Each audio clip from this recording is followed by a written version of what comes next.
Alright guys, Hatch coming again today. Hope you're doing well and enjoying your day so far. Big drama in the CDL has emerged over the last couple of weeks with many pro players and now OpTic Karma himself, the coach of the OpTic team, talking about the level of equipment that the CDL have to offer simply not being up to standard. Scrappy and Parasite went in on this big time over the last couple of weeks. Kenny was even talking about it as well because his setup maybe was giving him some issues at the OpTic headquarters, and now Karma says that the quality of the setup simply isn't good enough to have a proper competitive environment. Should the CDL step in and sort out these issues? Do they have the money to do it? Very much interested to your thoughts in the comments. Hit the like button if you enjoy. Subscribe if you're new as always. I would greatly appreciate it. Plenty to get into today. There were some funny clips going around. I did want to quickly touch on this Warzone thing because of course Warzone is back. Verdansk is back, and you know, there's actually quite a lot of excitement about Warzone right now. Seems to be in a better spot than it's been in for some time, and I don't really know if that's good or bad for competitive COD. People always talked about it, didn't they, back in the day, that Warzone was taken over in some regards. But also, if Warzone dies or becomes less interesting,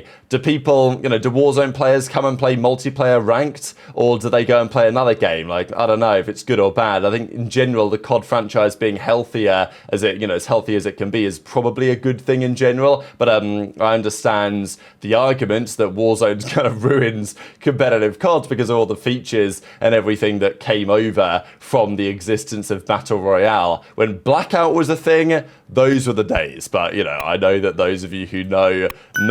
This was interesting. So a couple of days ago now, 100 Thieves did confirm they have a 100T Warzone team because Warzone is featured at the World Cup, right? So they're going to be out there. And, well, a couple of names you guys might know. Skullface, for example, has been a notable player in the Warzone side for a little while. But notably Blast, right? Blastful, Blastcities, or whatever he's going as here. But an interesting player. Like, he was around the league for rather a long time. He was in the league properly on, what was it, Era Eternity back in World War II that season. And, I mean, Blast and Decimate were known as, like, the online reapers, right? These guys were unreal. Unfortunately for Blast, his legacy, like, he's an incredibly talented player, but his legacy in COD is, unfortunately, being one of the biggest onliners that we've ever seen. I mean, when people talk about onliners, people talk about Blastful quite a lot. Now, obviously, nowadays, people are talking about Gwinn, right? And maybe that will change or over time. And Gwynn's good enough to keep a spot in the league anyway. And, you know, the funny thing is that Blast, when he was around the league, online COD wasn't as relevant as it is today. If Blast was still around the league today, he actually did play again, didn't he, in Los Angeles Guerrillas in the 2019 or the 2020 season when he came back for the, you know, when the CDL first came around. And he played on a couple of teams in BO4 as well. I think he was on like that G2 team at one point, and I think maybe he even joined Midnight Esports. Was he on UYU as well? I don't know. He was around for a couple of years anyway, and then his time in the league came to a close. But I thought it was pretty interesting to see him back in a competitive environment. Quick little 8 watch right here. Drazah was getting involved himself. aBeZy, Ghosty, I imagine that's Dan. Huke versus Neptune, Joe, Beans, and Slasher. So some usual suspects getting involved here in 8 as the season ramps to a conclusion. This weekend is pretty big as well because it's the OpTic HyDra tournament in Arlington, Texas. It's at the same arena they used to hold the OpTic stuff at, right? I think at the Esports Stadium Arlington. So yeah, that's happening. Obviously a big major for OpTic and Formula, and just for OpTic in general. I've been seeing a lot of OpTic fans like on the OpTic subreddits who are kind of saying, right, it's a pretty tricky spot. Obviously the HaLo team is looking better than the COD team, but it's not like they have shown to be so far online the dominant force that some people had expected. So it's obviously a big year for that. We've even heard discussion over the last couple of weeks. Look, we talk every so often about Formal coming back to COD, and I don't think it's ever going to be happening, but it was a talking point this off-season, it was a talking point the off-season before, and whether Formal would decide to come back to COD at some point, and he was very close to effectively calling it quits on HaLo this season unless he got the team that he wanted. Not to say that Formal coming back for OpTic would fix their issues or anything. Like, I think a motivated Formal probably could help OpTic, to be honest. But, you know, do I think that bringing Formal and Dashy back together several years after they were together in the Cold War season and it didn't really work out would be a good idea? Probably not, but at least there is some thinking about it, especially if this is Formal's last year in HaLo, as to whether there's anything to that if he does really want to still compete in some order or another. FaZe have now won 3 events in a row in some regard. They've obviously not won the minors. They didn't win Ksan's tournament, but this is the argument that they won the Esports World Cup last year in Riyadh, and with the same team, they won Major 1 this year in Madrid and Major 2 in Texas. Can they win Major 3? Of course they can. Will they? Will to some degree depend on whether they start in the winners bracket or not, which right now is not exactly a guarantee. They play Falcons and OpTic this weekend. If they lose both of those series, they're in losers. Well, if they lose, I mean, both of those series, they're in losers for sure. If they lose one of those series, it's possible. If they win both, they will have no issues, and they probably will win both. It is FaZe after all, but and maybe there's not too much reason if you're a FaZe fan to be concerned, and look, you can't be that concerned when you've won 3 on the bounce, but I mean, they are trying to create a legacy that not many other teams have even got close to creating. And I guess it leads into this question really: who is the MVP of the season so far as you're concerned? I mean, there's really no way that it can be anyone that's not on FaZe. As good as some of the other players have been around the league, I mean, like obviously Scrappy is in the conversation as well. And look, you can argue MVP and you can use different criteria to say whether it should be considered best player on the best team. I think even some might, you know, on some metrics you could even throw Neptune in there given the improvement of that team. But I think in my eyes so far it really just has to be Cellium, or I mean Cellium or maybe Simp, but I think like on average Cellium's been the best player on FaZe and they've been the best team, and Cell's been ultra consistent so far this game, and I think he's actually been particularly impactful too. So I'd give it to Cell so far. Will he be the pick at the end of the season? That of course depends on what happens over the next couple of months. If Thieves start to turn it around and start winning on LAN, then it changes the game to some great degree. But the big drama that I wanted to get into was around these PCs. Now we talked about this the other day on well, Karma literally did say that Kenny played around with 3 different PCs and nothing was really working for him. Now, did that mean that it actually was just Kenny playing bad?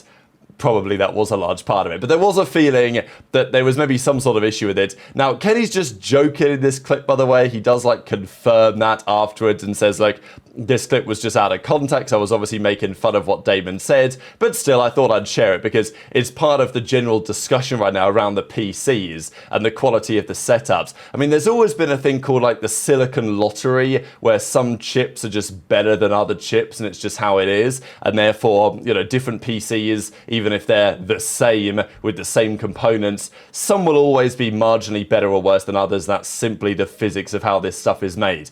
And there's not all that much you can always do about that. Even back in the day with the PS4s and stuff, there was always a talk about, you know, the bad box that you might get, you're getting slammed on. And maybe that was just like, you know, Killer talking about the yellow Ethernet cables and the blue or the grey Ethernet cables coming out the back of his box.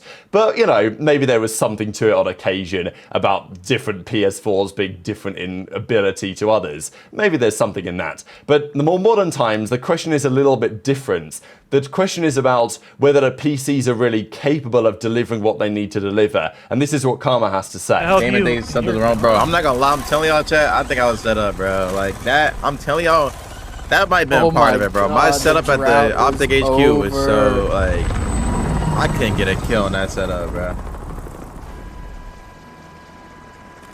No, cap. I'm pretty sure Caesar even, like, tried the PC or he just didn't play on it. I don't know. I mean, there's 2 huge things I think need to be improved. I think the league equipment needs to be improved, bro. Like they're on fucking ancient ass computers at this point. I don't care what anyone says. Since Cold War, how many years is that since Cold War? However many years that is fucking a long time in the PC spectacle world. That's a long time. That is like one thing that I think they gotta change that. I don't care. Like the other day, for whatever reason, bro, I think on Vault, you average probably like 200 frames or something. Dude, Ant like didn't even realize it, and he was getting like 150. He goes money, he's getting 150. Everyone else getting 200. No fucking idea why. 4 years, I don't know. I don't even know if that's like asking too much. I really don't know. Does it need to be top of the line shit? I mean, in a perfect world, yeah. But two guys grass, both weak guys. One's red trench weak precision. I just think a lot of things have changed in 4 years. I think the hardware definitely should be updated. Yeah, they're literally like dinosaurs. So this is a common question across many esports. I mean, for the last couple of years, it's been a big discussion in the Valorant world, where Tens especially was making it very clear that he wasn't especially happy with the way that the PCs were just out of date, really, and not giving them the performance that they wanted. A couple of things to this. Parasite said it when they played, when Scrappy was talking about it the other day, and he was saying that the PC is, in terms of the pure numbers of the performance metrics they should be delivering with the components they have. I mean, they've got solid components. I mean, look, old components, but solid enough, but they're packaged in this, Alienware casing, which doesn't have good cooling and is not optimized well, and therefore is not giving them good performance. And these PCs they're using, I don't know if they're still the old Overwatch League ones, but they are, they're 4-5-year-old PCs at this point, at least, that the players have. And this is true on LAN as well, but it's also true of the PCs that they provide to pros to play online, because I mean, it's kind of funny how it works, but every pro at their, let's say their house or whatever, wherever their CDL PC is, might be at their house in their bedroom, like if you're Gwinn, or or if you're at a facility, right? But the teams will have their PCs there, the league official PCs, which are of course very limited in what you can do. You can log in and play the game, and that's about it. And they're all monitored remotely, and you can't do much else on them. That's at least my understanding of how these PCs work. But the funny thing is, the pros will have their own PC that they'll stream on and play on themselves when they're not scrimming and when they're not playing official CDL matches, that is way, way better than the PC they're playing on for the official league games. And that's certainly something which has come to mind. As Karma says, these computers are practically ancient at this point and are not delivering the performance that is required. And the issue is, as the game kind of moves on, as the game becomes more complicated over time, and as the game is designed to play with newer graphics cards and newer settings, the older stuff just doesn't hold up as well over time. So this is what Scrap said. These CDL PCs on the April the 30 said this are the worst PCs I've ever used. Love using $700 computers in a professional league. Might as well play on a PS5. And of course, there was lots of discussion around those at the time, and for good reason. So now Karma's waded into the discussion as well, and is making a pretty big statement that the CDL needs to sort this out. As he says, do we want top of the line stuff? Sure, the pros are never going to say, no, I don't want the absolute latest 50, 80, whatever they're making nowadays Nvidia, like all the top cards. Obviously they're going to want that. And the best CPUs as well. But if you can't get that, there is an argument that, okay, you could give something a little bit better than where the players presently are. Is it affecting, at the end of the day, the argument will be, well, everyone's in the same boat, aren't they, right? Everyone's got the same equipment, and therefore, there's not too much complaining about it to be done. I know that people will hear these comments and say, oh, well, here we go again. There's something else that's going wrong, which is causing OpTic to lose. And like, if every other team is on the same thing, then it's probably fair enough. At the end of the day, it's not ideal. You want to be, from like a mentality perspective, kind of really free to believe that there's nothing going wrong, because if it's true what Parasite said, that these are old components and they are poorly optimized, there is an argument that says that, yeah, some PCs will perform worse than other PCs in this environment, because, they age, some will age worse than others, you know what I'm saying? And that's the point around Shotzzy and his numbers on Vault. Now, still, I'm sure many of you guys are sitting at home thinking 150 FPS, I'd kill to have those kind of numbers. And, I mean, maybe, fair enough. But in the Pro League, of course, the players will think about it in a slightly different way. So very much intrigued to your thoughts on all of this stuff in the comment section below. Hit the like button if you enjoyed, subscribe if you're new, take care, and I'll see you next time.